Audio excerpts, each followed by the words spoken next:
স্ত্রীর কাছে মানসিক শান্তি পাই না, তাই বর্তমান পরকীয়ায় সমাজের জড়িয়ে সাথে পড়ি। ওয়াইসের এখন সাথে ইসলামের 100% দাওয়াত মিল। কি? এই শুনে পরকীয়া দেখুন। প্রেমিকাকে বিয়ে করলে আমার স্ত্রীর উপর জুলুম করা হবে কিনা, মারাত্মক একটি প্রশ্ন। বাংলাদেশে অহরহ এটা ঘটতেছে যে ঘরে স্ত্রী রেখে বাহিরে পরকীয়া করে, স্বামীকে রেখে বাহিরে পরকীয়া করে।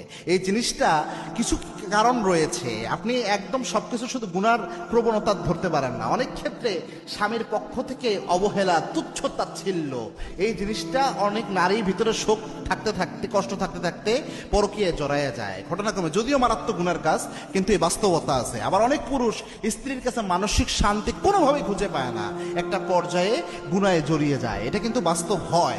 তো এখন এই ক্ষেত্রে এই যে গুনাহ, এই জঘন্য গুনায় জড়িয়ে যায়, এই ক্ষেত্রে সাধারণভাবে একটা যে নারীর প্রতি পুরুষের আকর্ষণ, এটা তো আছেই, আবার পাশাপাশি গুনার বিষয়টাও আছে। এখন যার সাথে প্রেমিক, যে যার সাথে পরকীয়ায় জড়িয়েছে, তাকে যদি বিয়ে করে আর স্ত্রীকে যদি ছেড়ে দেয়, জুলুম হবে কিনা? দেখেন, প্রথম কথা শুনেন, পরকীয়া ইসলাম এলাউ করে না কোনোভাবে। পরকীয়া না, শুধু বিফোর ম্যারিটাল রিলেশনশিপ, বিয়ের আগে প্রেম প্রীতি, এটাও ইসলাম এলাউ করে না। পরকীয়া তো অনেক দূরের কথা। এবং কি আল্লাহর হাবিব সাল্লাল্লাহু আলাইহি ওয়াসাল্লাম নিজে এই ব্যাপারে নিষেধাজ্ঞা দিয়েছেন। আল্লাহ কোরআনে বলেছেন, লা তাকরাবুজ জিনা, তোমরা জেনার ধারের কাছেও যেও না, জেনার আশেপাশেও তোমরা যেও না।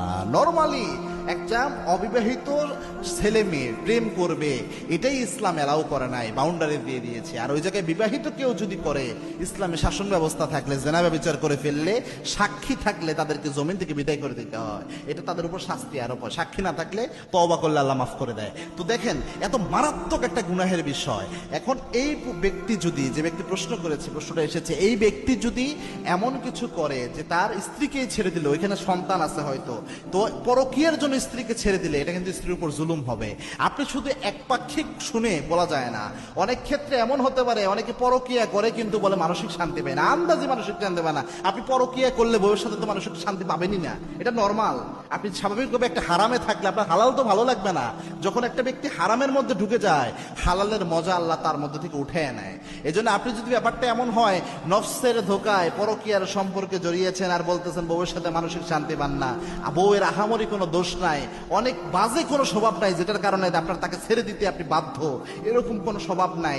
সুতরাং নফসের তাড়নার কারণে এই কৌশল যদি আপনি আল্লাহর সাথে করতে চান, কিয়ামতের এই কঠিন ময়দানে স্ত্রীর কাছে আপনি আসামি হবেন, এবং যে একটা নারীর জীবন ধ্বংস করে দিলেন, অবশ্যই আল্লাহর দরবারে আসামি হবেন। এজন্য নরমালি আপনার এরকম গুনার কারণে স্ত্রীকে ছেড়ে দেওয়া কোনোভাবেই জায়েজ হবে না।